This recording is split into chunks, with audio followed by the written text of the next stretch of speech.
Muy buenas tardes para todos. Agradecemos mucho su asistencia y convocatoria a este webinar slash panel virtual, discusión, en donde esperamos compartir con ustedes en este momento los retos y las oportunidades que surgen para las instituciones educativas a nivel de la escolaridad básica, primaria, secundaria y universitaria, sobre el manejo de las TIC en la virtualidad escolar. Agradecemos mucho el espacio que nos da cada uno de los panelistas que nos acompañan el día de hoy. Agradecemos al doctor Andrés Chape, a Alexandra y a la doctora Luisa por acompañarnos el día de hoy para realizar este panel de cara a todos esos desafíos y retos que enfrentamos hoy como comunidad académica y que nos ponen en una situación de igualdad de necesidades en este momento, de saber afrontar estos procesos de la enseñanza a través de la virtualidad. Para ello, vamos entonces a hacer primero una breve presentación de cada uno de nuestros panelistas. Vamos a comenzar con Alexandra Calderón, es la directora y fundadora de Documa, es licenciada en Psicología y Pedagogía de la Universidad Pedagógica Nacional y tiene una maestría en Creación Musical, Nuevas Tecnologías y Artes Tradicionales en Argentina. También nos acompaña el día de hoy Luisa Fernanda Acuña, licenciada en Psicología y Pedagogía de la Universidad Pedagógica Nacional, magíster en Estructuras y Procesos de Aprendizaje de la Universidad Externado de Colombia y coordinadora del programa de Pensamiento Crítico para la Investigación e Innovación Educativa del IDEP, el Instituto para la Investigación Educativa y el Desarrollo Pedagógico. También nos acompaña el doctor Andrés Chape, en este momento el director del doctorado en Innovación Educativa con uso de TIC de la Universidad de La Sabana, profesor titular del Centro de las Tecnologías para la Academia y doctor en Ciencias de la Educación. También chairman de la red RIETED, de la cual pues hace parte y la comanda en este momento. Y por mi parte, me presento Carlos González, quien estaré actuando el día de hoy como moderador de esta charla y de esta discusión con la cual vayamos a comenzar. Les agradezco mucho. Primero les confirmo que en este momento tenemos 115 personas que están viéndonos en este momento y aumentando. Entonces, pues agradecemos también mucho su tiempo. Sabemos que son horas y tiempos difíciles, sobre todo sabiendo que no manejamos mucho los tiempos de trabajo en casa como lo hacíamos anteriormente. Para ello, entonces, vamos a comenzar con nuestro primer módulo y nuestro primer tema de discusión al respecto de las didácticas y las estrategias pedagógicas para la virtualidad. Entonces, aquí quisiera comenzar a ceder la palabra a cada uno de ustedes para que nos comenten ese reto de cambiar las didácticas y estrategias pedagógicas, entendiendo estos cambios que estamos viviendo hoy en las instituciones educativas y cómo lograr que esos procesos transformen realidades y permanezcan en el tiempo los aprendizajes adquiridos durante este espacio. Entonces, quisiera que comenzáramos con Luisa. ¿Qué opinas al respecto? Ok, bueno, muchísimas gracias, Carlos. Muchas gracias a todos los asistentes, a mis compañeros del conversatorio. Creo que estas oportunidades que tenemos para encontrarnos de esta manera con personas que están geográficamente distantes, pero unidas por unos mismos intereses pedagógicos, es una de las muchas ganancias que nos está dejando esta situación, que por supuesto todos sabemos que es difícil, que es crítica, que nos está abocando pues a muchos cambios y abruptos y a muchas incertidumbres, pero definitivamente a medida que va pasando el tiempo y seguimos en esta situación, vamos encontrando también todas las posibilidades de aprendizaje, y creo que una de ellas es justamente esta, poder tener estos espacios de reflexión, de análisis y de interacción pedagógica con, pues, con colegas del mundo entero. En efecto, el cambio ha sido grande y sobre todo abrupto en unos contextos más que en otros, ¿no?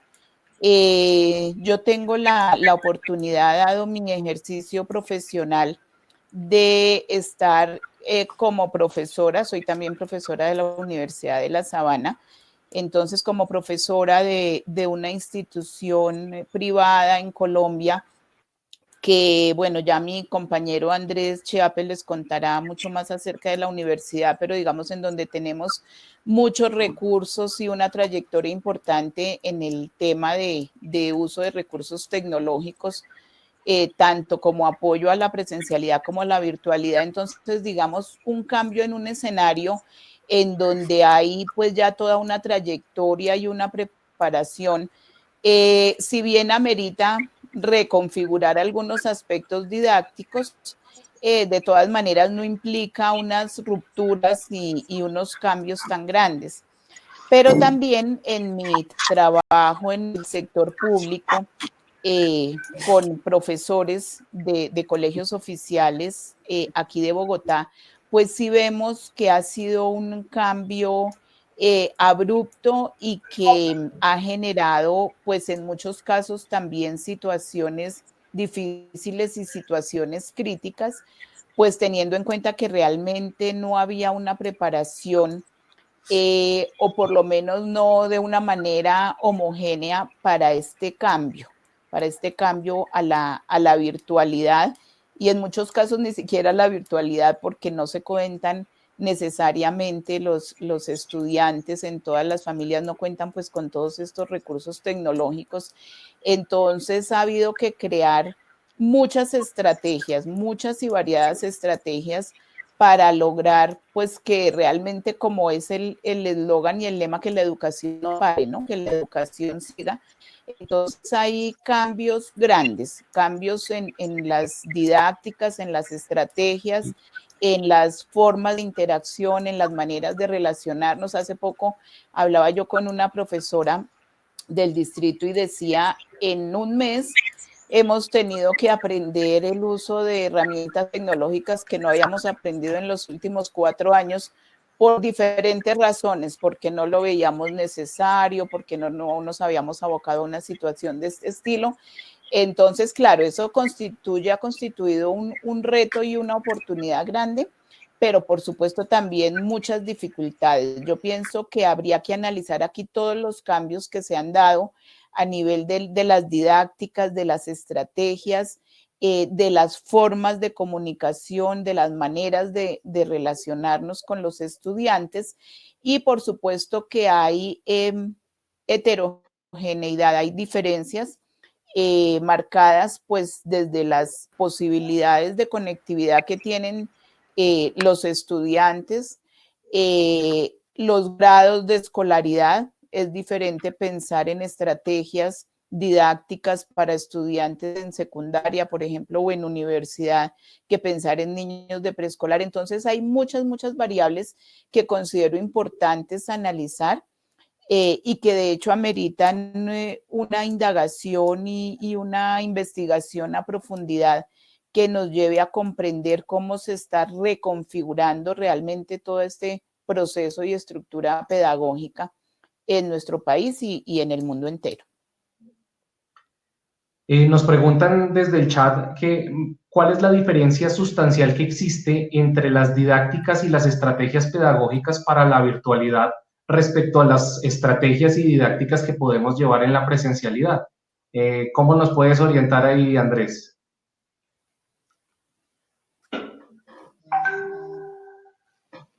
Tienes el micrófono silenciado, Andrés.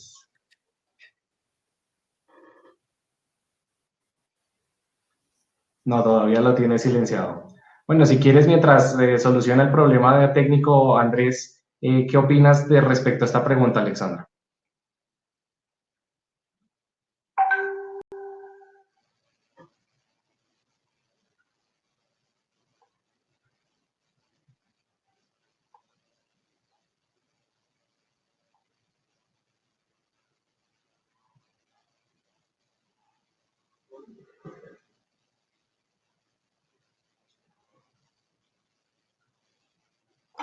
También estamos sin audio. ¿A mí sí me escuchan? ¿Me están escuchando a mí todos? Vale, vamos a revisar. Sí, Carlos, Si a ti te tenemos... estamos escuchando. Ahora sí me Ahora escuchan. sí te escucho, ahora sí. El Listo. único que nos falta es Andrés por micrófono, pero ya ahora sí te escuchamos. A mí, Andrés, creo que no lo escuchamos. No, todavía no. De pronto, si vuelves a activar o desactivar tu micrófono, vuelves a conectar los audífonos. Pero bueno, Alexandra, mientras tanto, volvamos a retomar. Listo, les decía que primero que todo, muchísimas gracias por la invitación. Me alegra mucho saludarlos en esta tarde. También saludar a las personas que se conectaron el día de hoy. Hay personas que se están conectando de diferentes lugares. Lo que decía que era que en primera instancia, como decía la profe, esto nos ha generado, creo que en la historia, las mayores reflexiones respecto a la educación, ¿no? Creo que algunos temas de los que estamos en educación siempre mencionábamos y que no eran un tema común y no eran un tema del que todos y todas hablábamos, ahora se volvieron un tema común para todas las personas y no solo para las personas que estamos implicadas en la educación de una u otra forma, sino que esto ha incidido muchísimo en que la educación vuelva a tener un rol fundamental en conversarlo, en debatirlo, en reflexionar acerca de las prácticas que tenemos. Y en ese sentido, las didácticas y estrategias pedagógicas, por supuesto que tienen variaciones, ¿no? O sea, es decir, si bien hay una estructura respecto a algunas didácticas y estrategias pedagógicas que pueden funcionar en la presencialidad y en la virtualidad, ¿sí? Hay unas que también tienen unas variaciones, están relacionadas con el tiempo, con las estrategias, con la comunicación. No es lo mismo los tiempos que manejamos en la presencialidad que los en la virtualidad. Y además tenemos muchas estrategias metodológicas que podemos enriquecer gracias a herramientas digitales cuando las tenemos, ¿cierto? Asimismo, siento y creo que es fundamental en ese sentido de las didácticas y estrategias pedagógicas, que también nos ha abocado a una suerte, y creo que todos lo han sentido, de mayor planificación, ¿sí? Porque el ámbito virtual nos supone unos retos porque tenemos otros tiempos. Yo no puedo hacer una clase de 3 horas virtual, por ejemplo. Sí, eso nadie lo podría soportar porque puede generar, ¿sí? Como que ya la gente se dispersa. Entonces eso hace que nosotros tengamos que recurrir a una mayor organización de las clases, mucho más metódicas, cambiando tiempos, cambiando estrategias, buscando herramientas. Entonces creo que sí ha incidido bastante en los cambios que tenemos. No sé si Andrés de pronto lo quiere complementar. No, no te escuchamos.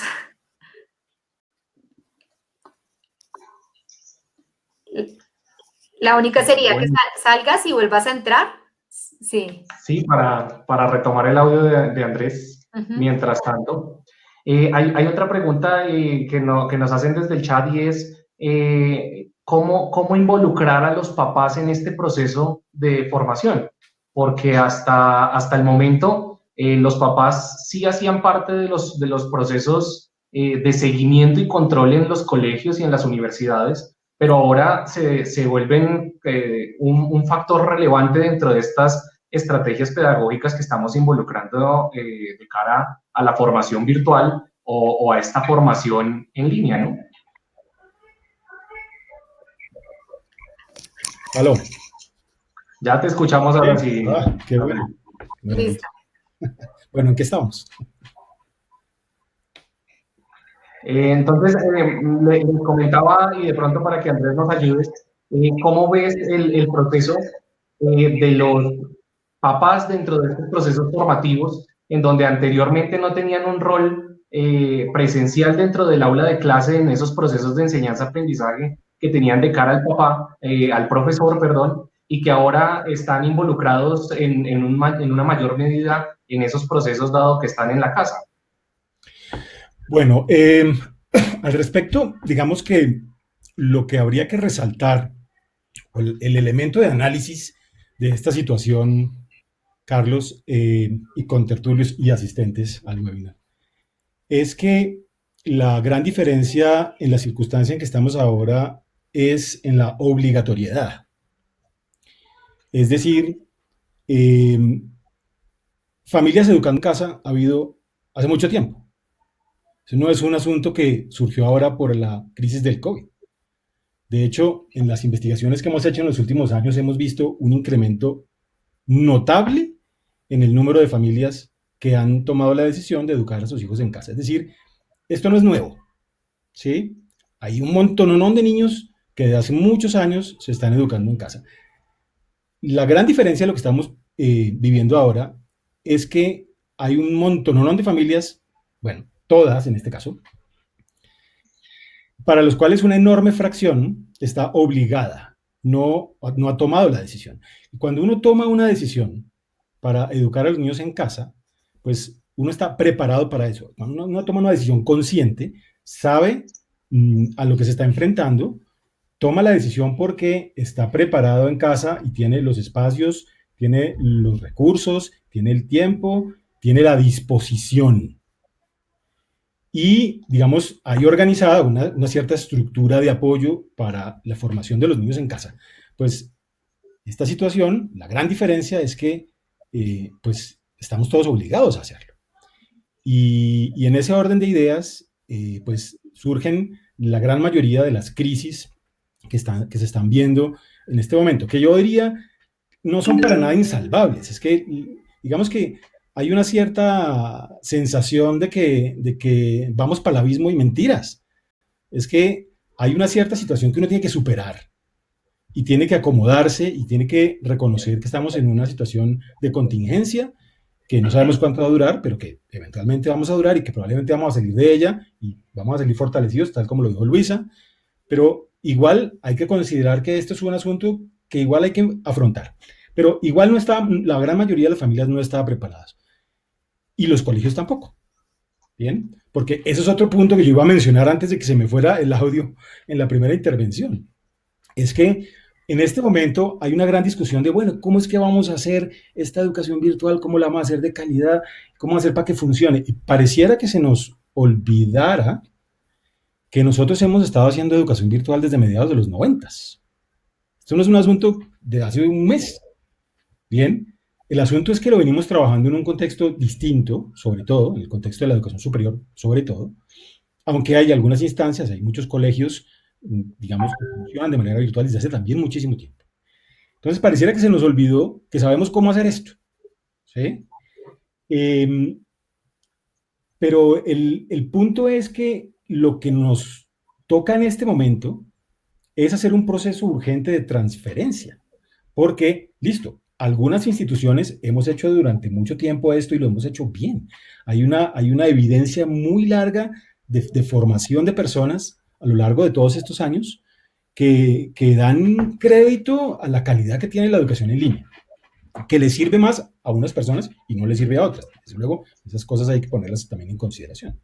Pero digamos que el punto es, lo hemos hecho y lo que toca en este momento es que las instituciones que tienen mucha experiencia, que tienen muchos recursos, que tienen ese know-how sobre cómo hacerlo bien, empiecen a generar procesos de transferencia a las instituciones que realmente no tienen ni idea de cómo hacerlo, porque nunca se lo han planteado, porque simplemente no estaba esta situación dentro de su radar. Los coge desprevenidos, tienen que dar una respuesta y bueno, suceden las cosas que están sucediendo en este momento. Ahora, ese proceso de transferencia tiene una serie de particularidades y es que el hecho de que las familias no estén preparadas y no tomen una decisión, digamos, voluntaria de hacerlo, presenta sobre la mesa enormes complejidades de toda naturaleza, ¿sí? Desde que yo tengo, digamos, 2 o 3 hijos y vivo en una casa pequeña y todos tienen que estudiar al tiempo y a todos les ponen clases al tiempo, yo no tengo 3 computadores, además no tengo 3 computadores ni para mí ni para mi señora que también tenemos que trabajar al mismo tiempo, ¿sí? Es decir, hay una serie de circunstancias que uno tiene que empezar a reconocer, que inclusive nosotros no las teníamos previstas en el marco de la comprensión de lo que significa prestar un servicio en línea, pero que en este momento nos estamos dando cuenta que esa situación de obligatoriedad revela esa gran cantidad de cosas. Entonces, los ajustes de orden metodológico, de orden didáctico que hay que empezar a hacer y que hay que empezar a transferir a las instituciones, tienen que tener en cuenta lo que ya sabíamos hacer de antes, ¿sí? Pero ajustado a unas situaciones imprevisibles de enorme diversidad, porque es que cada familia es un mundo distinto, ¿sí? Entonces yo creo que la clave del ejercicio en este momento es hacer esa transferencia, procurar de alguna manera hacerlo, porque la situación de los colegios públicos en este país es crítica, es decir, no sé cuánto porcentaje de los colegios en este momento público están cerrados. Creo que es una cifra que llega, no sé, Luisa, si me ayudas, es como más del 80 y pico por ciento. Bien, la cosa es, listo, nos fuimos a vacaciones. Muy bien, pero ¿qué vamos a poder hacer de aquí a que terminen las vacaciones para poder solucionar este impasse en los colegios, escuelas públicas? ¿Sí? Entonces, el ejercicio de transferencia tiene que ser muy veloz y tiene que ser muy efectivo. Yo creo que ahí es donde uno tendría que empezar a generar toda la reflexión sobre didácticas y sobre métodos, pero en un proceso de transferencia que tiene que ser ya. No podemos darnos el lujo de repensarnos estos 6 meses, ¿bien? Porque es que en 6 meses ya deberíamos estar todos funcionando y va a haber una gran cantidad de niños que van a estar básicamente desprotegidos y sin un servicio educativo de calidad. Nos preguntan también en el chat qué hacer con didácticas y estrategias en ambientes en donde no contamos con conectividad. ¿Para quién es la pregunta? Yo creo que Luisa nos podría orientar un poco, dada su experiencia en el sector oficial. ¿Qué ha bueno, ahí ocurrido en ese ambiente del IDEP? Ok, en el sector oficial de Bogotá, como les decía al comienzo, hay una variedad de instituciones. Están desde las instituciones públicas, que como decía Andrés, ya desde hace mucho tiempo venían avanzando y avanzando con paso seguro y firme en el uso. Digamos, no de estrategias 100% virtuales, pero sí en incorporación de tecnologías a los procesos pedagógicos. Entonces, digamos, este tipo de instituciones donde no ha sido tan traumático como otras en donde pues sí definitivamente el proceso iba mucho más lento. A esto se suma lo que se está preguntando en el chat sobre la conectividad.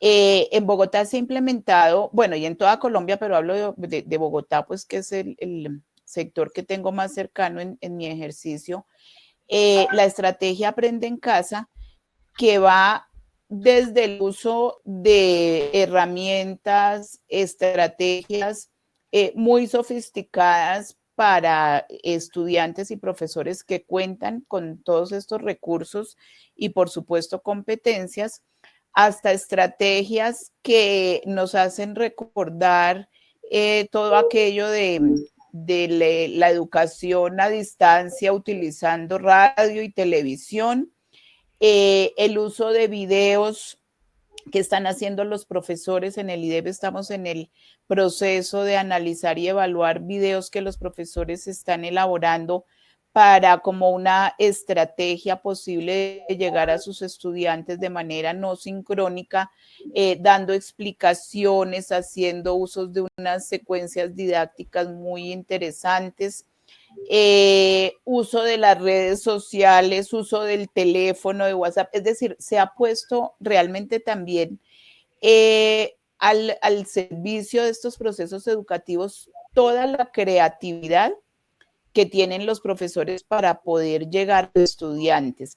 Claro, la primera decisión, como lo comentaba ahorita Andrés, fue adelantemos vacaciones, hagamos un cambio del calendario escolar, digamos que era como la posibilidad a mano que resultaba pues más viable y logísticamente más estratégica y fácil en el momento, pero ya pues retornaron de vacaciones, ya los tiempos en que se podían adelantar las vacaciones y se empalmaban con Semana Santa ya finalizaron y ya pues se reiniciaron los procesos. Digamos que hubo ahí un tiempito para que tanto profesores como familias miraran cuáles eran los verdaderos recursos, pero yo creo que definitivamente en Bogotá, en el país entero y creo que en el mundo, pues lo que estamos viendo primero es la necesidad de unas políticas claras de nuestros gobiernos, no solamente en términos educativos y del uso de todas las herramientas y estrategias que podemos tener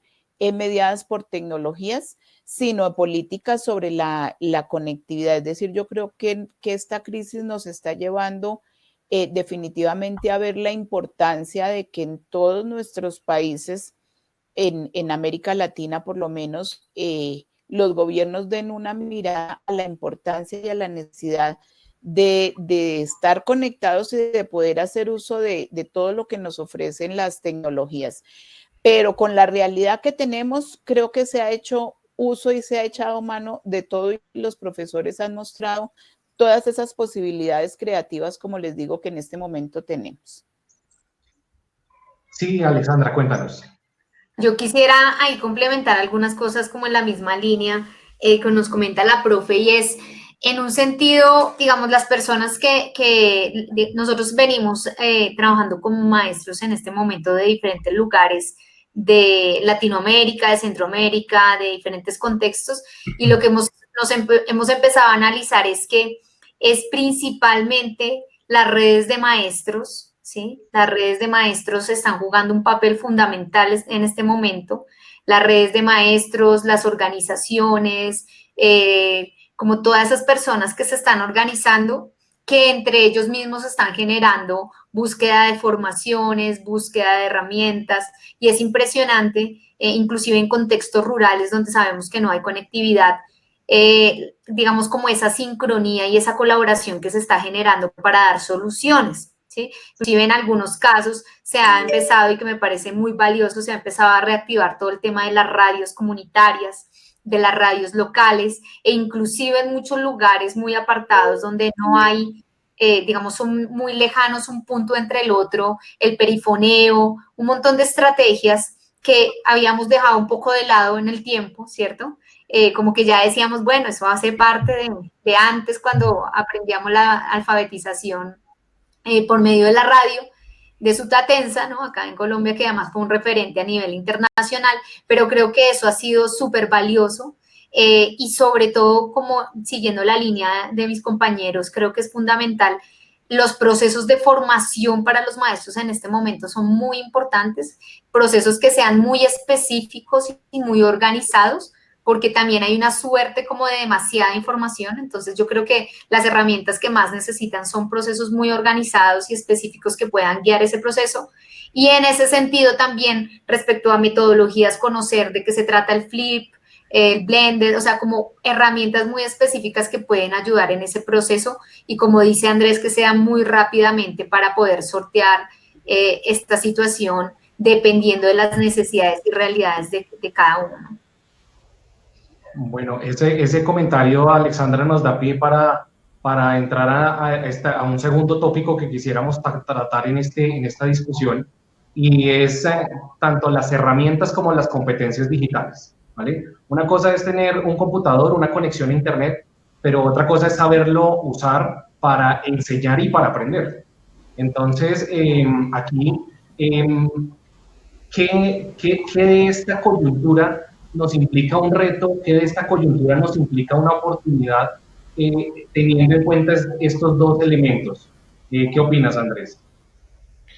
Bueno, yo creo que el principal reto con relación a este asunto, creo yo que tiene que ver con la transformación digital del currículo. Lo que uno está viendo en el marco de los enormes esfuerzos que están haciendo los colegios está principalmente enfocado sobre tratar de hacer unas pequeñas transformaciones desde el punto de vista de enseñanza, ¿sí? Ajustar sus prácticas, tratar de modificar un poco ese principio, aunque esos esfuerzos realmente el resultado es un tanto limitado, porque la gran mayoría de los ejercicios, pues básicamente se convierten en una migración de la clase presencial a Zoom, ¿sí? O a Meet, o cualquiera de este tipo de herramientas. O sea,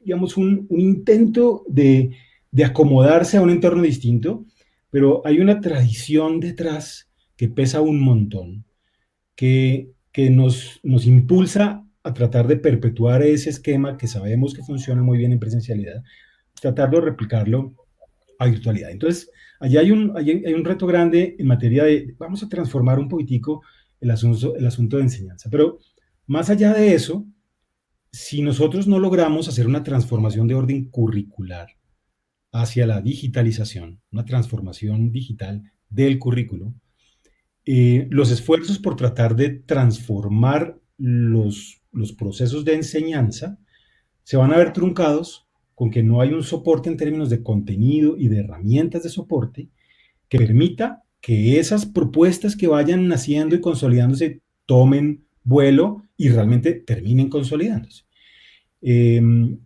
A mí me pasa todos los días con mis niños, y es que las profesoras les mandan una cantidad de tareas, primero que son muchísimas, ¿no? Pero independientemente de eso, aunque eso ya lo están modificando, lo están simplificando un poco, pero independientemente de eso, son tareas y actividades que están pensadas para recursos de la presencialidad.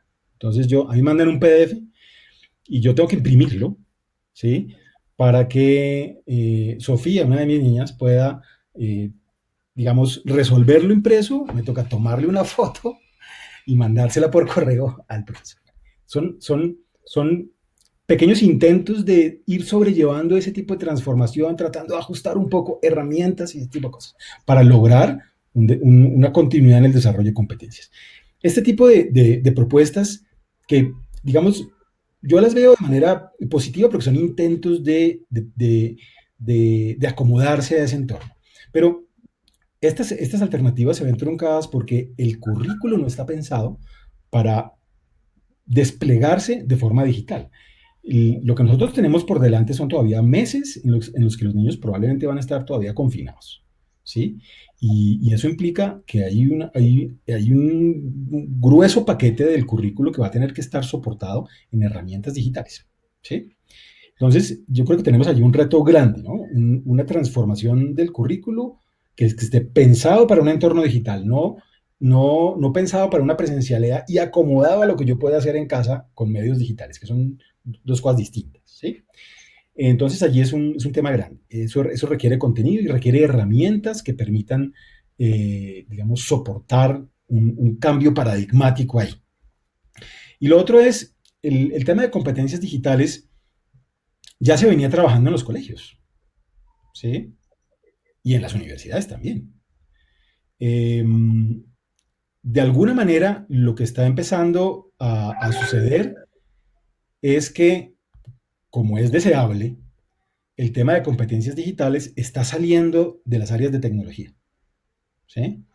Y se está empezando a ver en todo el resto de las asignaturas, porque para todo el resto de las asignaturas los niños tienen que buscar información, aprender a manejar unas herramientas, ser, digamos, autónomos en el manejo de las plataformas de videoconferencia, porque es que los papás no pueden estar ahí al lado. Bueno, depende de la edad también, ¿no?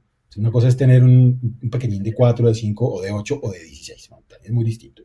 Pero esas competencias las están empezando a desarrollar en el marco de todas sus asignaturas, tanto las que les toca asumir a través de una clase remota, como las que les dejan como parte del trabajo autónomo.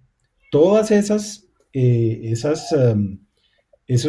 espacios de orden curricular, de alguna manera, tal vez por rebote, están contribuyendo a la formación en los niños de esas competencias digitales que hasta hace muy poco se venían concentradas solo en algunos componentes del currículo, ¿sí? Los que veían tecnología y ese tipo de cosas, ese era el espacio para aprender a manejar el computador, y el resto de cosas, nada que ver con competencias digitales. Estaba como aislado a unos ciertos componentes. Desde luego, el hecho de que toda la interacción sea remota en este momento, está obligando a que desde ciencias, desde religión, inclusive desde educación física, ¿sí? se tengan que desarrollar una serie de competencias en los niños para poder permanecer en contacto y generar la interacción que se quiere y el aprendizaje que se quiere. Y desde el punto de vista de la competencia digital del profesor, la capacidad de integrarse y desarrollar este nuevo mundo, ¿cómo lo ves en este proceso, Alexandra? No te escuchamos bien. Sí, de pronto Te escucho un poquito entrecortado, Carlos, ¿me repites? ¿Nos ayudas con el micrófono, Andrés? Está bien, yo te estoy escuchando perfecto. Ah, ok, perfecto. Yo quisiera... ¿Sí se escucha bien? Yo te escucho bien. La pregunta iba referida a cómo mezclamos, digamos que las competencias digitales del profesor para interactuar con estos nuevos procesos, estas nuevas herramientas y estas nuevas dinámicas que empiezan a surgir en el aula. Yo quisiera ahí contestar esa pregunta un poco retomando lo que decía Andrés, y es, hay dos cosas que tenemos que tener en cuenta, ¿no? Por un lado, esta situación, sobre todo en Colombia, digamos, sí se venía hablando hace mucho tiempo de la importancia de las competencias digitales, pero no le habíamos dado tanta importancia, y esto genera una suerte de aceleramiento del proceso.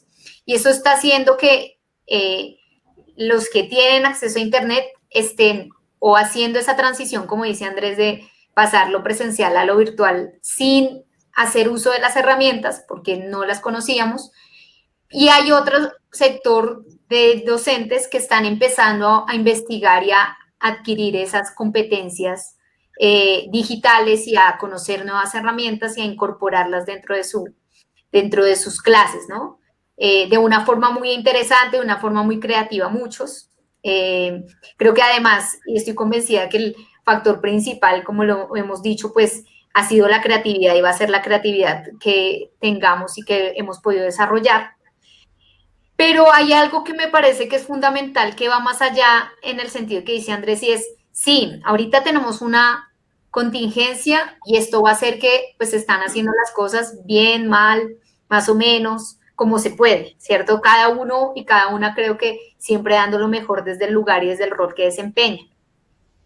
Sin embargo, creo que lo más valioso de esta situación y es que en realidad sí tendremos que generar unas políticas que nos permitan generar desde la presencialidad la importancia de que el área y las competencias, por ejemplo, digitales, que son el trabajo colaborativo, el pensamiento computacional, el pensamiento crítico, el aprender juntos y todas esas competencias que son las competencias digitales, estén transversalizadas en la presencialidad y que la informática ya esté transversalizada.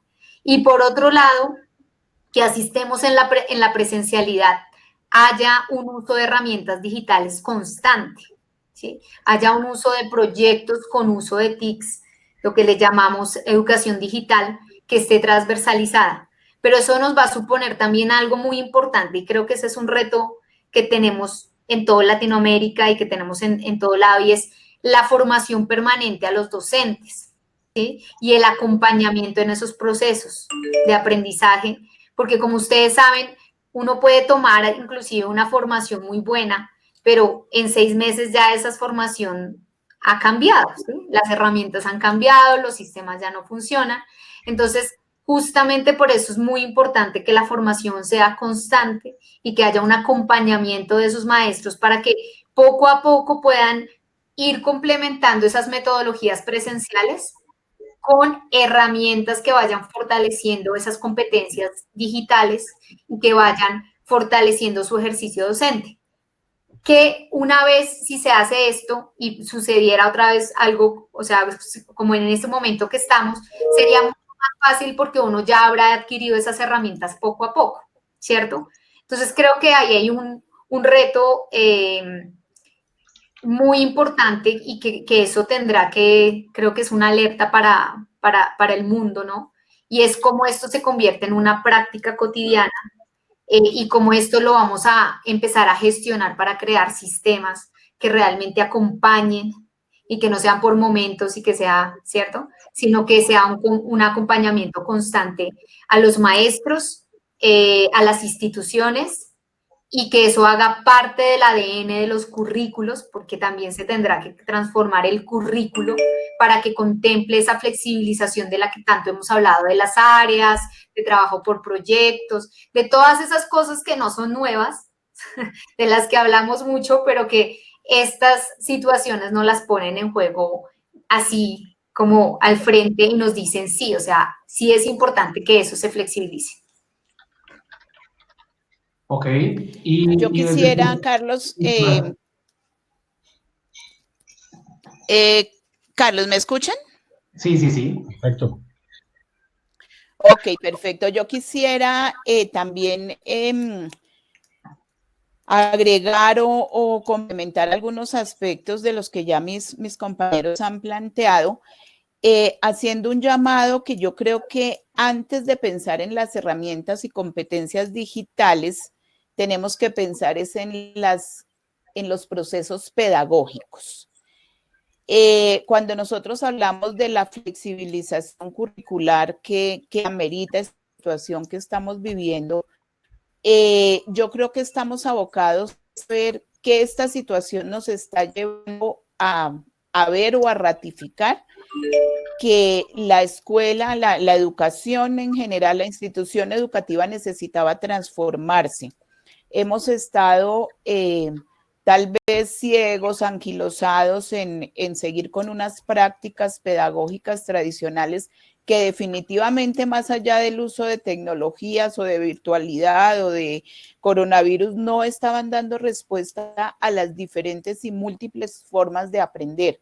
Yo creo que lo primero que tenemos que preguntarnos es esa relación entre la enseñanza y el aprendizaje y el poder comprender realmente que ninguna herramienta es útil si realmente no tenemos una intencionalidad pedagógica clara.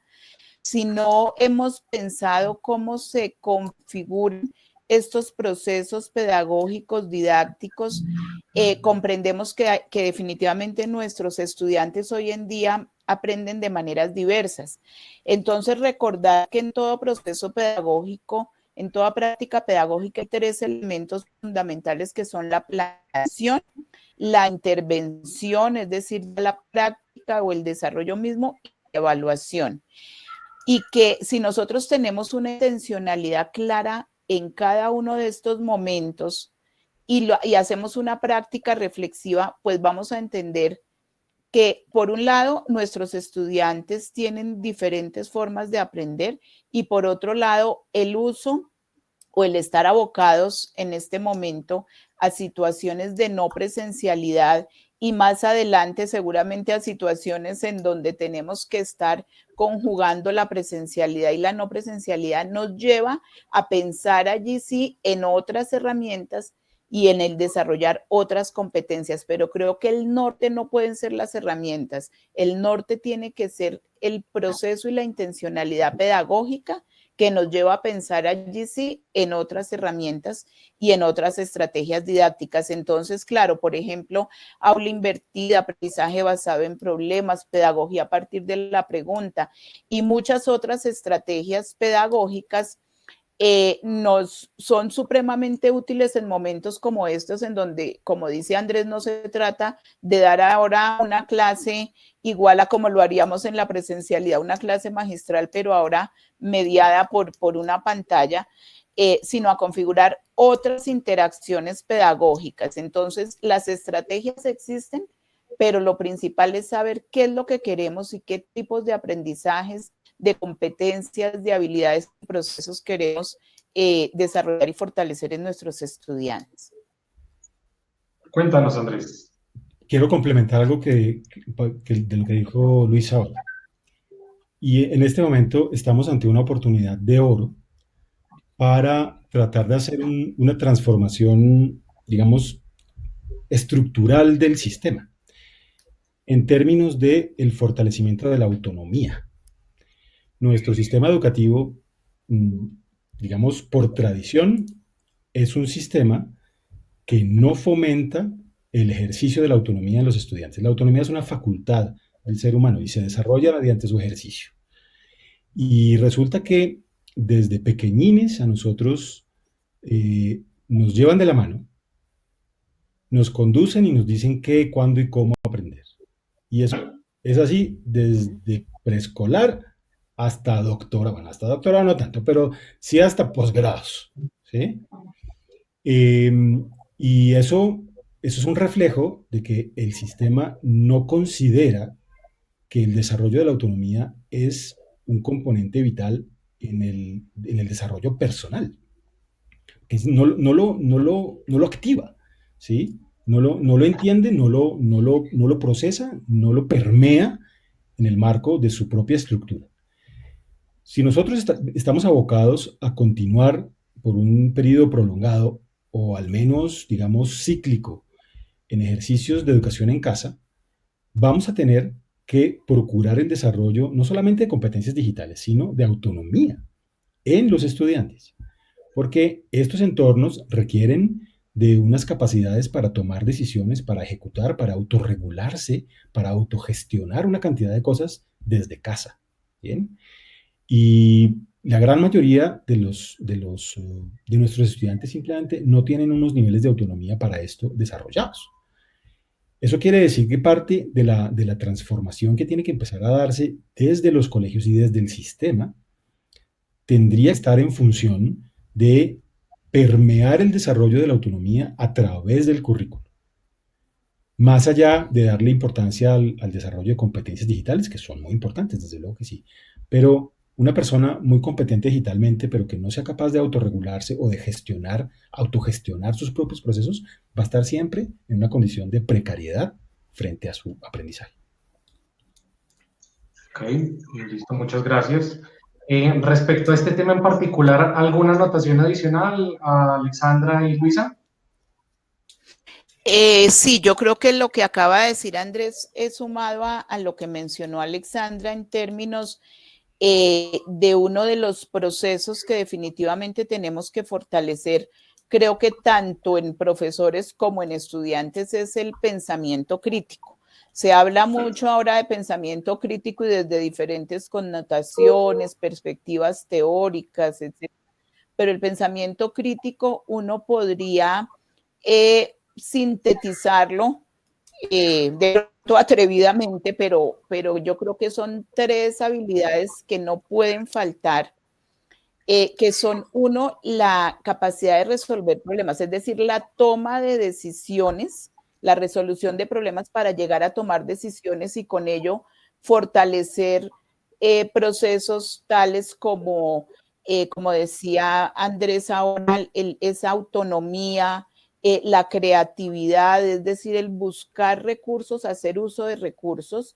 La metacognición, creo que también es fundamental que nuestros estudiantes piensen y reflexionen sobre sus propias formas de aprender y el uso de todos estos recursos, pues los llevan a eso.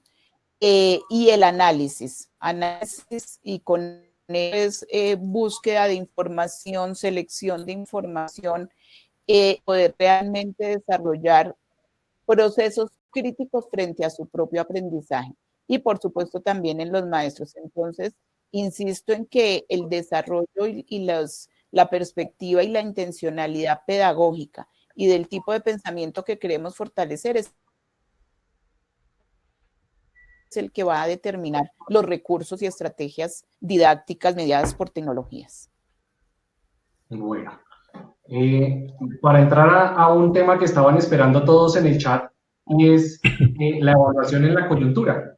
Yo creo que para gran parte de la población académica, a nivel de los papás, los estudiantes y los profesores, una pregunta que ha persistido desde el momento en que inició la cuarentena, en el caso de Bogotá desde el simulacro y para el resto del país y para el resto de América Latina, cuando los gobiernos empezaron a decretar las cuarentenas obligatorias, empezó a surgir la duda, ¿debo calificar? ¿Cómo cambio la forma de generar una evaluación de los aprendizajes? También empieza a surgir la duda de ¿afectarán estos procesos evaluativos los procesos psicológicos y depresión que está viviendo el niño o el adolescente que está en su casa y que está esperando ahora una nota para saber si va a pasar o no va a pasar el año, la asignatura o el semestre? ¿Qué opinas, Luisa? Esta mañana tuvimos la posibilidad de estar en una conferencia muy interesante con el profesor Miguel Santos Guerra, que desde España nos hacía varias reflexiones sobre este tema de evaluación, y en algún momento que yo tuve la oportunidad de interactuar con él, le compartía una reflexión que yo he venido haciendo frente a todo lo que está ocurriendo y a lo que tú estás diciendo, Carlos, esa inmensa preocupación, porque es uno de los temas álgidos en este momento. Colegios, universidades, padres de familia, estudiantes, ¿qué va a pasar? ¿Hay promoción automática? ¿Se califica? ¿No se califica? Es una de las mayores preocupaciones, y esto me ha llevado a mí a la reflexión, o más bien a la ratificación, acerca de que definitivamente la evaluación no ha venido siendo lo que debe ser, que es un proceso articulado a la enseñanza y al aprendizaje que se debía convertir casi en transparente. Es decir, si nosotros viéramos la evaluación y desde hace mucho tiempo la llevásemos como algo absolutamente natural, continua, formativa, todas estas clasificaciones y tipologías de la evaluación que en el discurso mencionamos muy bien, pero que llevar a la práctica realmente no ha sido tan fácil, pues no estaríamos con estos grandes cuestionamientos acerca de cómo califico, si promuevo o no promuevo, porque justamente la transformación que se está dando en los procesos, en las didácticas, en las metodologías, llevaría implícita esa transformación y esa flexibilidad en la evaluación. Entonces es pues como una primera reflexión, claro, pero tenemos que encontrar salida a eso, ¿no? Sabemos que en muchos países se han tomado ya decisiones definitivamente de la promoción automática, es decir, frente a esta situación, pues ningún estudiante podría perder el año en el caso de los colegios. Las universidades pues tienen otro tipo de autonomía, pero también aquí sabemos de universidades que han tomado decisiones de no hacer calificaciones con escalas, sino decir aprobado o no aprobado. Es decir, hay muchas cosas. Yo pienso que la flexibilidad curricular a la que nos hemos referido tiene que plantear también esa flexibilidad frente a la evaluación. Me explico, si nosotros ya no vamos a pensar exactamente en desarrollar los mismos contenidos, si es que estamos hablando de contenidos, sino más bien dar mucho más peso a elementos que forman parte de una competencia, como por ejemplo los procesos, las habilidades, las actitudes, los valores, muchos otros elementos que son constitutivos de una competencia, pues la evaluación va a estar también dirigida a ello, ¿no? No solamente a que el alumno nos devuelva unos contenidos de manera mecánica o memorística, o a los mismos procesos de evaluación que haríamos de manera presencial, sino a revisar otros aspectos que forman parte muy importante del aprendizaje y del desarrollo del pensamiento, que también pueden ser valorados. Y aquí no estamos hablando necesariamente de la calificación, de cómo calificamos, de si promovemos o no, sino de poder hacer unos procesos de comprensión y valoración de los avances de los estudiantes. Habría necesariamente que pensar en una evaluación participativa, es decir, procesos también de autoevaluación, y una evaluación en donde los padres de familia también tengan voz y tengan mucho que decir sobre los procesos de los estudiantes. Entonces la evaluación tiene también que transformarse y articularse a esta flexibilidad curricular a la que nos abocamos con la coyuntura. Bueno, y más allá, ¿no? Pienso que es oportunidad para repensarnos también la evaluación. Joana nos pregunta en el chat, Andrés, y entonces, ¿cuáles serían ahora los criterios de evaluación? ¿Dónde quedan los promedios? ¿Y qué hacemos con la estrategia del aprobado o no aprobado? ¿Qué opinas? Mira, cuando uno está metido en el ámbito de la innovación educativa, una de las grandes, digamos, de las grandes oportunidades que uno tiene es que uno tiene permiso para hacerse preguntas difíciles, preguntas incómodas, porque esa es parte del ejercicio. A uno le pagan por hacerse preguntas incómodas, para lograr llegar a soluciones de orden innovador, creativo. Uno tiene que hacerse preguntas incómodas. Y hay muchas preguntas incómodas alrededor de la evaluación. Una de esas preguntas incómodas tiene que ver con que, ¿por qué cuando hacemos alusión a evaluación automáticamente aparece la calificación de por medio? ¿Y por qué razón es que yo tengo que evaluar a mis estudiantes al mismo tiempo? ¿Cuál es el argumento de orden pedagógico que sostiene el hecho de que yo tengo que llamar a todo el mundo al mismo tiempo a ser evaluado al mismo tiempo? ¿Eso qué aporta? ¿Qué le aporta al ejercicio de educar a esas personas? ¿Bien? A partir de ese tipo digamos, de fenómenos que simplemente se han venido consolidando por la tradición, nadie los cuestiona, ¿cierto? Simplemente son así y así funcionamos, es que empiezan a generarse una cantidad de, digamos, de funciones que van adosadas al ejercicio de evaluar. Como por ejemplo, la función polisiva del profesor. Es decir, primero que todo, cuando yo considero que la evaluación es un momento y no un proceso, sino que es un momento. Llegó el momento de evaluar, muchachos, les voy a hacer un ejemplo, ¿sí? Que es la concepción más general de evaluación. Yo evalúo y los evalúo a todos al tiempo en un momento en particular. Y casi siempre es un momento que es bastante lejano del momento en el que la gente aprendió. ¿Sí? Yo voy generando una serie de procesos, ¿sí? Que van pasando en el tiempo y va pasando tiempo, hasta que yo los reúno a todos para que me cuenten qué fue lo que aprendieron meses atrás.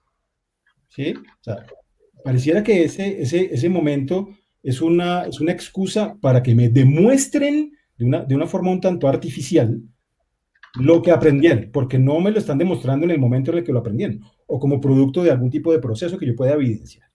¿Bien? Entonces, el hecho de que yo esté en este momento afanado por los promedios, o esté afanado porque no puedo evitar que mis estudiantes se copien porque están en su casa, ¿sí? Yo les voy a repetir el mismo esquema, digamos, que hago en clase, que implica que yo los tengo a todos y mi función es controlar digamos, la validez, la confiabilidad de las respuestas, pues porque estoy allí para que no se copien, ¿sí?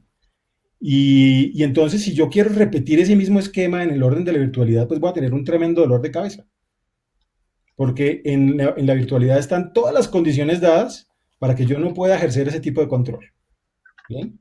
Pero llegamos a esa situación porque precisamente tenemos en nuestra cabeza que, uno, la evaluación es un momento y dos, todo tiene que ser al mismo tiempo.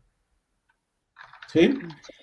Cuando nosotros empezamos a estudiar un poco las formas en que se desarrollan los procesos de evaluación en entornos virtuales, hay una causa que determina los procesos de evaluación que perfectamente haría que no tuviéramos que llegar nunca a esa situación. Y es, las experiencias de naturaleza virtual son producto de un proceso de planeación muy cuidadoso. Se le denomina un proceso de diseño instruccional, que en términos generales es un proceso que permite construir una serie de recursos, de estrategias, de espacios que van a permitir que una persona aprenda algo en un entorno de naturaleza digital.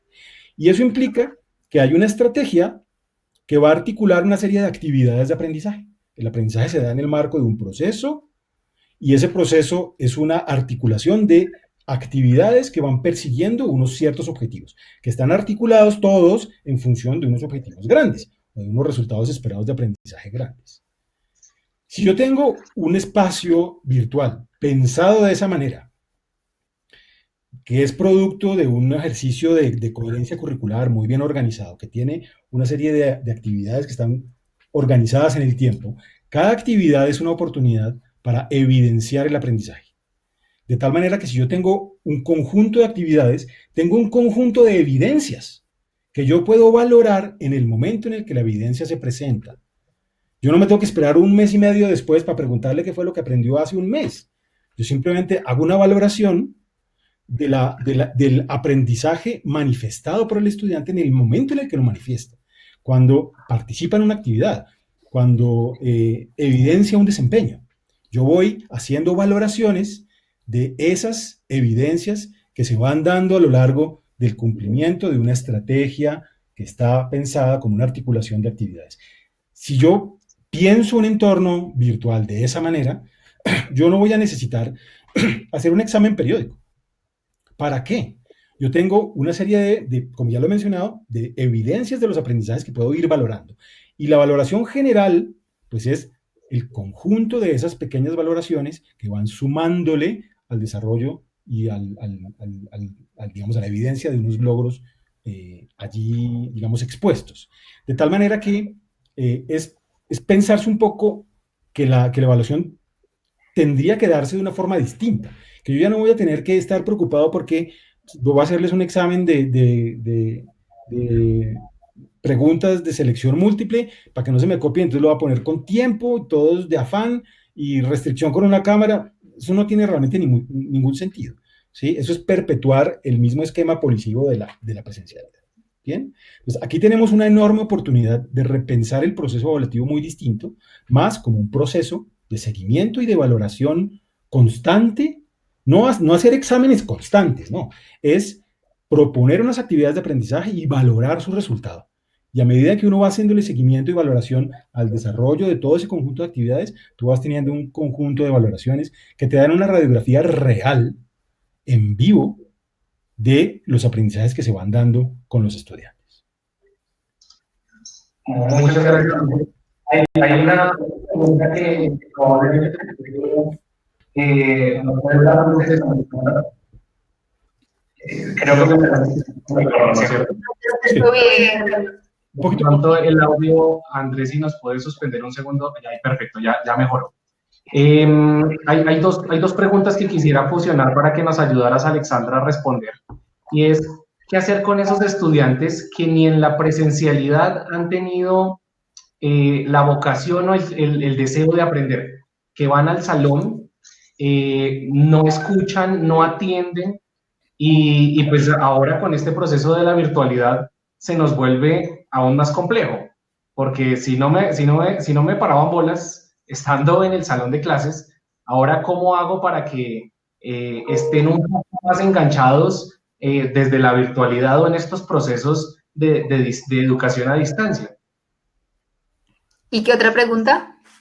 Y la otra pregunta es, ¿cómo motivar a los estudiantes para que estos procesos virtuales nos fortalezcan el interés por aprender? Listo, bueno, ahí hay varias cosas, ¿no? Quería primero ahí como, siguiendo un poco el hilo del tema de la evaluación, mencionar algo que me parece primordial y es que hay algo fundamental y es que tenemos que tener en cuenta que esta evaluación más que nunca tiene que ser contextualizada y formativa, como decían los compañeros, ¿cierto? Y en ese sentido es fundamental tener en cuenta que así como hay en algunos colegios y en algunas instituciones que sí están pudiendo ser acompañados los estudiantes, en muchos no, ¿no? Y por ahí veía algo que decían acerca de la ruralidad, donde los retos son otros, o en los colegios públicos inclusive, y en algunos privados, en los que los maestros durante este tiempo no van a poder realmente evaluar nada, ¿sí? O es muy poco lo que se está pudiendo evaluar. Un profe en estos días me decía que de 50 estudiantes se estaba pudiendo comunicar con 20, ¿no? Y el resto, ¿sí? Ahí que nos inventamos, ¿no? Entonces, en ese sentido, lo mismo en el sector rural, ¿no? En el sector rural, unos profes del Cauca me decían que justamente ellos lo que están primando ahora es si el niño está bien, cómo está en su casa, emocionalmente, generando un acompañamiento, y eso nos va a generar unos cambios, como decía Luisa, en que si ya no son los contenidos que yo ya tenía planeados y como que los que están en el currículo, si no son otros, y son otras las prioridades, pues esa evaluación tendrá que tener en cuenta esos aspectos, ¿no? Y tendremos que generar un análisis y una toma de decisiones en las instituciones respecto a esos niños que de pronto inclusive lo que están haciendo los maestros es llamarlos, ¿no? Y hacer un seguimiento a través de llamadas para poder tener una continuidad de un proceso de aprendizaje. Entonces, creo que más que nunca la evaluación nos está llevando por un lado, a pensar en que es formativa y en que tiene muchos aspectos para evaluar el aprendizaje, ¿no? Y parte mucho del acompañamiento y ese proceso que podamos hacer. Entonces, creo que ese es un tema bien álgido y bien complejo, porque las necesidades y las situaciones actuales están siendo muy diversas, ¿sí? O sea, uno no podría tener la solución porque pues si uno dice, no, para este sector podemos hacer esto, para esto. Entonces yo creo que este año generará unas particularidades y unas decisiones de las instituciones de acuerdo muy contextualizadas, de acuerdo a la lectura local que están haciendo de sus propios estudiantes, y un poco uniéndolo a la pregunta que me haces, considero que ahí volvemos un poco a la importancia muy rápida de las formaciones y de la adquisición de herramientas digitales de los maestros en este momento. O sea, un poco aquellos estudiantes que sentían desmotivación o que realmente, creo que lo que tenemos es que la mayoría del internet, y si hay internet y conectividad, pues hay bastante gusto, ¿no? Entonces ahí es como realmente se puede más que nunca aprovechar las herramientas digitales relacionadas con gamificación, con organización de clases, con generar estrategias que puedan generar mucha más motivación. Inclusive sabemos que muchísimas de las herramientas digitales, que ni siquiera muchas están pensadas solo para un proceso netamente virtual, sino que está pensado para un proceso presencial que se complementa con el virtual, lo que busca es enriquecer esos contenidos y motivar mucho más a los estudiantes. Entonces, creo que la mayoría de herramientas digitales que existen tienen eso de entrada, ¿no? O sea, es decir, la pregunta desde la que nacieron es cómo motivamos más a los estudiantes, que son estas generaciones que están más en Internet, que están más abocados por la tecnología, para tener más herramientas y generar más impacto en el proceso de enseñanza y de aprendizaje. Entonces, creo que eso hasta puede llegar a ser interesante si se aborda bien, ¿no? O sea, es más, podríamos llegar a generar que algunos estudiantes que están más abocados a la tecnología tengan una mayor, digamos, como motivación para generar sus procesos. Creo que ahí nuevamente tendremos que, más que nunca, tener un acompañamiento muy personalizado, ¿sí? O sea, es decir, los maestros lo están haciendo, o sea, es decir, tengo este listado de estudiantes y cuál está siendo la realidad de cada uno. Yo que día en estos días hacía la capacitación a unos profes de unas universidades, yo les decía, primero hay que hacer un mapeo, ¿no? O sea, hay que hacer un mapeo de cuál es la situación de cada estudiante. Entonces, tiene conectividad, pero hay 5 computadores en la casa y todos, o sea, hay uno y hay 5 personas que lo necesitan, entonces tiene unas condiciones. El otro no tiene, el otro solo tiene WhatsApp, el otro está accediendo a la radio, el otro no tiene ningún tipo de conectividad, y ver realmente qué aprendizajes y qué competencias y qué acompañamiento voy a poder llegar a hacer con ese estudiante para, con base en eso, poder pensar realmente en qué evaluación o qué acompañamiento voy a hacer, ¿no? Lo que les decía, a mí me parece magnífico como muchos maestros que inclusive en zonas rurales están llamando estudiante por estudiante para saber cómo se encuentran, motivándolos a que generen una lectura, o sea, hacer muchas cosas para poder realmente acompañar, porque creo que ahí surge algo muy importante en este tema de la evaluación, y es más que también la evaluación cognitiva y de saberes, es emocionalmente cómo están transitando esto los jóvenes, los niños, los adultos en sus casas, ¿no? Porque eso además tiene un montón de factores que también inciden y que creo que es fundamental el acompañamiento que desde la educación podemos dar a eso, ¿no? Inclusive todo el riesgo que se presenta en algunas casas, creo que eso va a ser fundamental en la evaluación y en el acompañamiento de los estudiantes y de las familias, ¿no? Porque por más de que a veces nos centremos mucho como en el aprendizaje de los estudiantes, evidentemente si la familia no está siendo acompañada, ahora es como hace parte de la familia, ¿no? O sea, también hace parte de la enseñanza de aprendizaje en este momento, como decía Andrés, si a él le mandan el PDF y él se puede comunicar con el colegio y decirle, venga, no me mande el PDF y demás, eso está generando otros tipos de comunicación mucho más amplias, ¿no? Muchas gracias, Alexandra. Fuera de los temas que teníamos propuestos, en el chat hicimos una pregunta hace poco de la expectativa de cambio que ven en la educación posterior a los tiempos de la pandemia. Y el 80% de los asistentes a la charla creen que los cambios van a ser muy altos. No sabemos si buenos o malos, pero creen que tienen una expectativa de cambio muy alta. ¿Qué esperan ustedes tres que cambie en la educación posterior a estos tiempos de crisis? Yo esperaría, perdón, me tomo la palabra, con Luisa, con Alexandra. Yo esperaría que una de las cosas que cambien radicalmente es precisamente la evaluación. ¿Sí? O sea, si algo hemos de aprender de este ejercicio es que tenemos que reconfigurar nuestra forma de concebir la evaluación. ¿Sí? Y eso tendrá necesariamente que tener un efecto en esta educación post-COVID. ¿Sí? Y realmente si no lo hace, pues perdimos el año. ¿Sí? Realmente no hicimos nada desde el punto de vista educativo en estos meses. Las formas, las nuevas formas, las transformaciones que vayamos logrando en materia evaluativa, creo que van a generar un planteamiento de cambio en términos de lo que implica evaluación más allá de calificación. Si nosotros logramos empezar a reconocer que evaluar significa valorar, significa emitir juicios de valor, y que es posible vincular a los estudiantes, hacerlos partícipes de su propia evaluación a través de ejercicios de autoevaluación, por ejemplo, más allá de considerarlos calificación, porque autoevaluación se ha concebido desde hace mucho rato, pero a casi ningún profesor le gusta hacer autoevaluación, porque consideran que les dan la oportunidad para que el estudiante simplemente se ponga la mejor nota posible, independientemente de lo que haya hecho.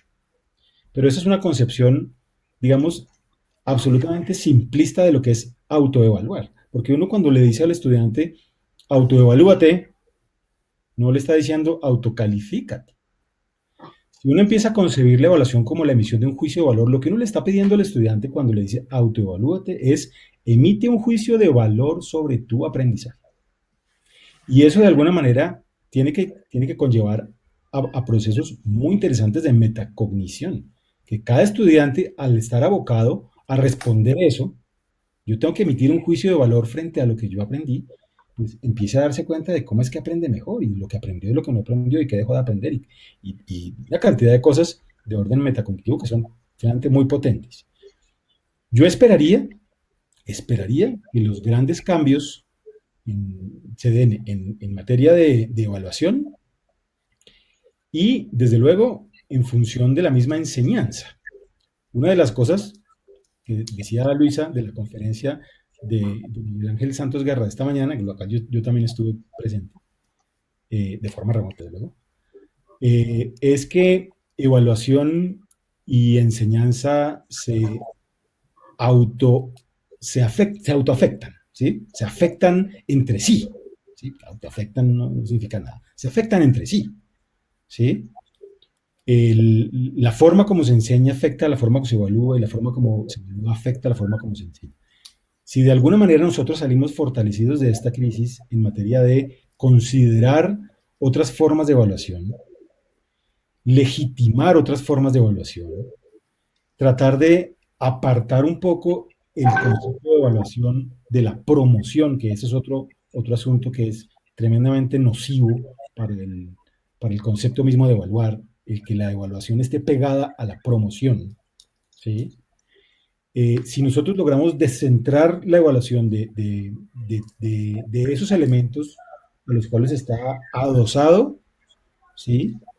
Con el mejor pegante que existe en este momento, vamos a tener un cambio, un logro tremendo, y ese tipo de transformaciones muy seguramente van a empezar a afectar la forma como concebimos también la evaluación, para poder llegar a un tipo de evaluación de esa manera. Como conseguimos la enseñanza, perdón, para lograr llegar a un tipo de evaluación de esa manera. Perfecto. ¿Quién continúa, Luisa o Alexandra? Si quieres, ¿la hago yo? Vale. Listo. Bueno, yo considero Bueno, que... yo podría continuar. Bueno, claro. Creo que no está, alcanzamos al tiempo, pero hay un deadline ahí. Creo que varias cosas, ¿no? Considero que si hay algo que yo esperaría que cambie, son muchas cosas. Creo que ya de entrada están pasando cosas y es la mayor cantidad de reflexión respecto al tema pedagógico y reflexiones muy profundas que creo que no las debíamos, ¿no? O sea, estaban ahí como que habían unos cuantos ahí como que las mencionaban, pero como que casi todo el mundo quería como dejémosla para después, ¿no? Y creo que esto está poniendo como muchos temas en la mesa, ¿no? Para mí, un aspecto fundamental que considero y que debe cambiar después de esto, tiene que ver con algo bien profundo también, y es la formación de los formadores.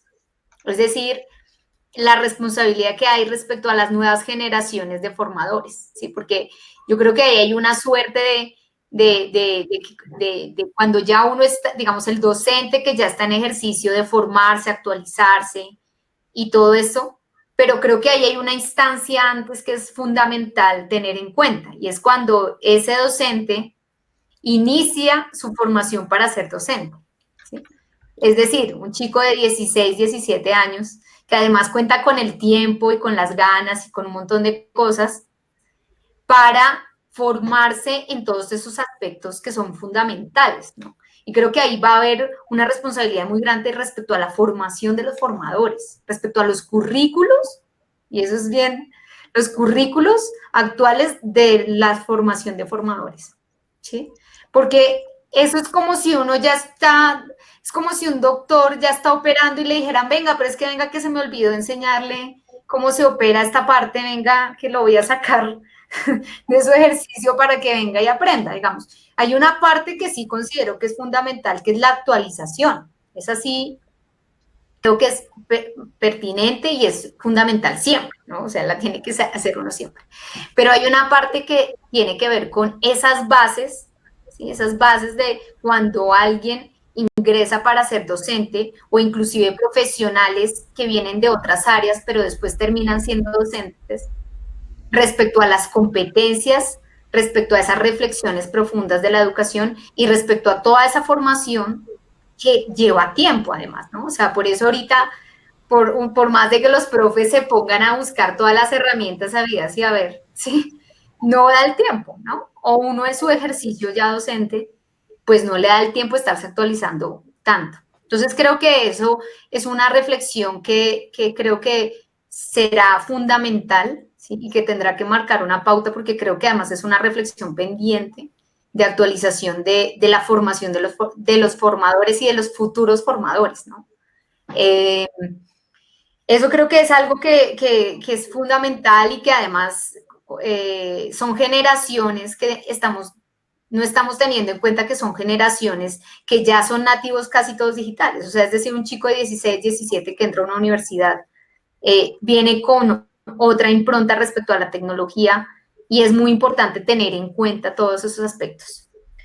Otro aspecto fundamental, que ese ya no tiene que tiene que ver con esta actualización, y es que tendremos que hacer reflexiones respecto a la importancia de la formación docente y de la actualización docente permanente, porque todo está cambiando muy rápido, ¿no? O sea, es decir, por más de que uno haga estudios, pues muy rápidamente está cambiando, entonces esto tiene que ser frecuente, ¿sí? No puede ser como que uno hizo la maestría y ya, y así, sino que tendremos que ver cómo eso también, además, para los maestros, puede ser acompañado frecuentemente para que no nos tome de sorpresa, que creo que un poco es como dicen ahí, que es mejor como prevenir que lamentar o que curar, ¿cierto? y creo que tendrán que ser medidas que nos permitan estar más preparados, no porque vayan a suceder cosas raras ni diferentes, sino porque es importante como tener eso presente. Considero que otro aspecto que tendrá que entrar en la mesa es la importancia de formar en las habilidades del siglo XXI. ¿Sí? Si hay algo que esto también nos ha puesto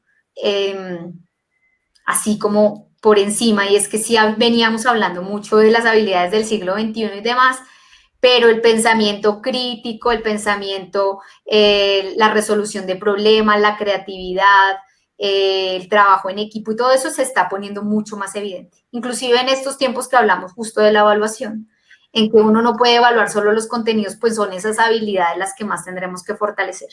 Para mí esas 4, digamos, serían como lo ideal respecto a cambios profundos que están muy encaminados a ir antes, ¿sí? Hacer una retrospectiva y no estar poniendo pañitos, sino mirar desde antes y tomar decisiones que nos puedan ayudar a generar como unas mejores herramientas para la educación en general. Muchas gracias, Alexandra. Te doy la palabra, Luisa, para que nos cuentes tu perspectiva de qué crees que va a cambiar en la educación post-crisis.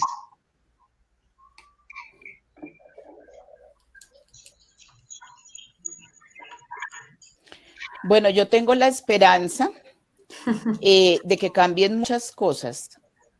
Y es una esperanza en la que quiero seguir creyendo, y creo que lo sintetizaría en 3 aspectos, y es el primero, el podernos preguntar algo muy profundo, y es el para qué de la educación. Yo creo que antes que cualquier cosa, la situación nos pone a ver para qué estamos educando.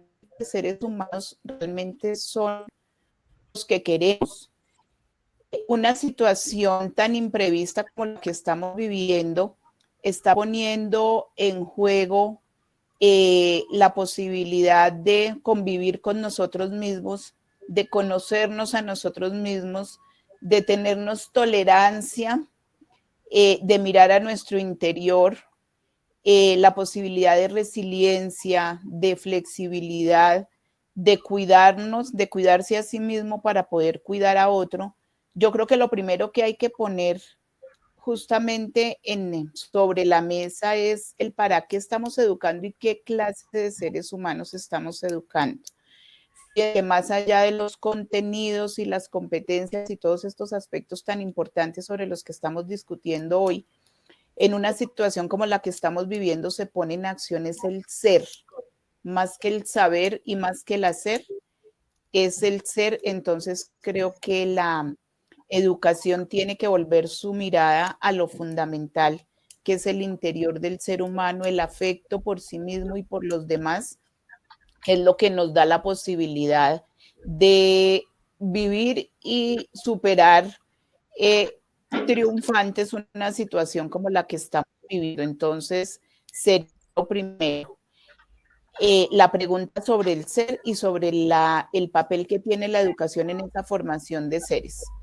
Y lo otro, ya entonces sí referido al saber y al hacer, que es lo que necesitamos realmente y lo que queremos desarrollar desde la dimensión cognitiva del maestro y de los estudiantes, y con ello qué tipo de roles, cómo se van a transformar, porque tienen que transformarse definitivamente los roles que tenemos los maestros y los estudiantes, en una búsqueda de otras mediaciones y de otras estrategias que nos pongan en unas condiciones diferentes. Y por supuesto en el hacer, referido a qué competencias son las que queremos desarrollar y a través de cuáles estrategias. Entonces, creo que la situación nos lleva a repensarnos. Creo que el término repensarse y reinventarse está tan de moda por estos días, pero la educación sí que cobra vigencia, porque no podremos volver a ser los mismos, y si fuéramos los mismos, pues nada de esto habría tenido sentido. Y es que definitivamente, pues, no lo vamos a hacer. Entonces, mirarnos como maestros, mirarnos como instituciones educativas, trascender la idea de que una institución educativa es un espacio geográfico, porque la institución educativa y el aula está dado es por las interacciones y las configuraciones que en ella se tejen.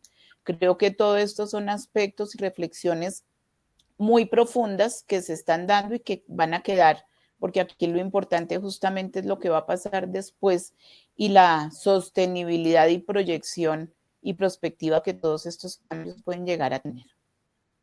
Carlos, un pequeño detallito antes de cerrar. Claro, cuéntame. Hay un asunto que yo esperaría que, digamos, tuviera unos efectos grandes en términos de cambio a partir de esta crisis, sobre todo lo que tiene que ver con la concepción de calidad. Aquí se me fue el video, pero me está diciendo que tengo una señal como baja o inestable. Eso sucede con los proveedores de servicios de Internet que tenemos. Pero eso es otro tema que lo trataremos en otro momento. Pero lo que iba a decir es lo siguiente. Esta crisis nos tiene que servir para repensar la concepción de calidad de la educación. Hay una cantidad de elementos sobre los cuales está cimentada la concepción de calidad educativa que yo creo que hay que cambiar y que muchos realmente se replantearán a partir de todas las cosas que están sucediendo ahora en esta crisis. Sobre todo también en el hecho de pensarse si la educación virtual es igual o peor o mejor que la educación presencial.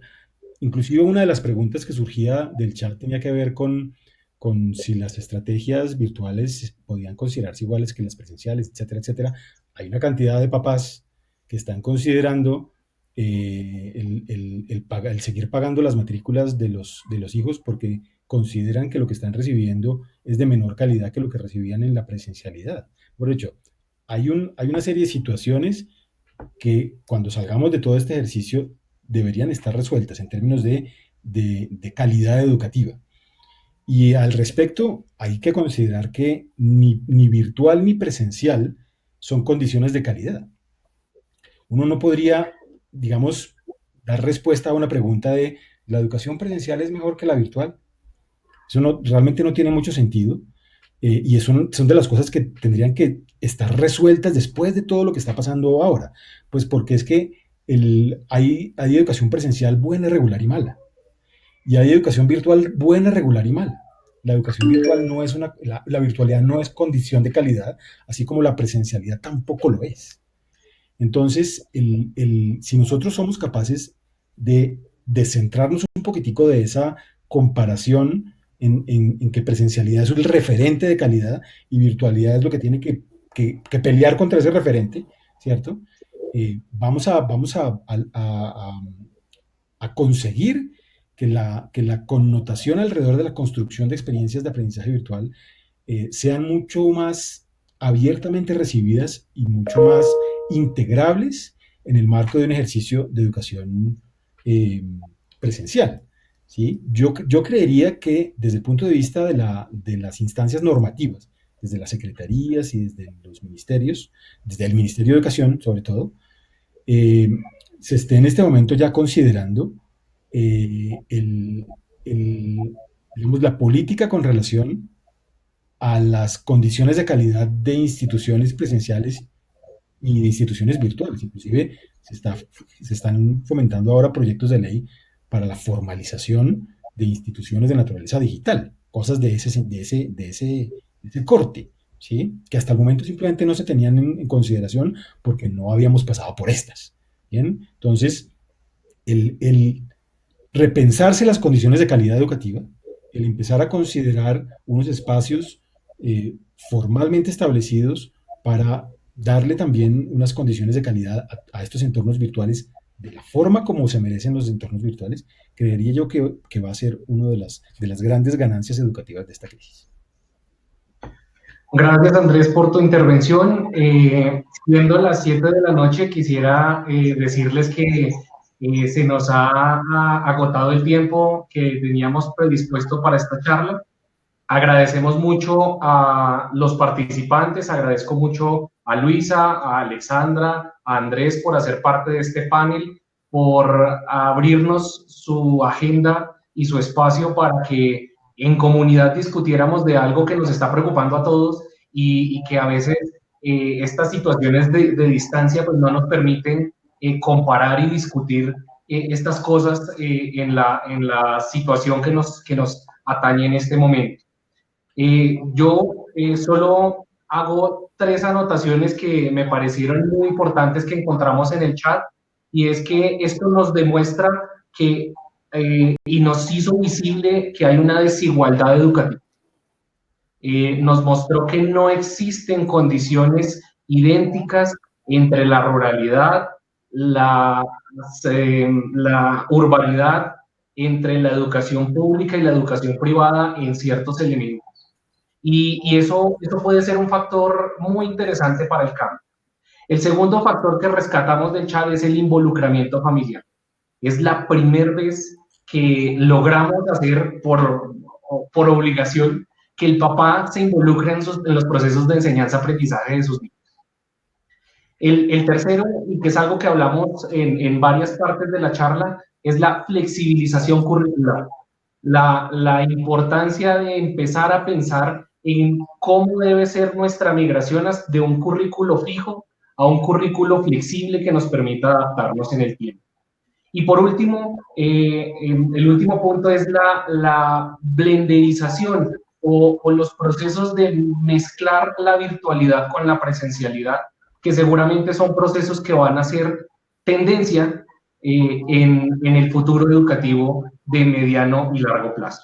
Entonces, con estos comentarios que nos hacían en el chat, quiero darles las gracias también a todos los asistentes que nos acompañaron. Tuvimos hasta 230 asistentes durante el transcurso de nuestro webinar y eso nos motiva a haber hecho bien la labor y de haber socializado estas cosas con ustedes. Muchísimas gracias a todos y los dejo ya para que puedan irse a descansar, ir a ver las noticias, a comer y pues que tengan un excelente fin de semana y feliz día del trabajo. Muchas gracias. Gracias a ti, Carlos, por la invitación. Muchísimas gracias por la invitación y a todos por la asistencia. Muchas gracias por la invitación y muchas gracias a los compañeros.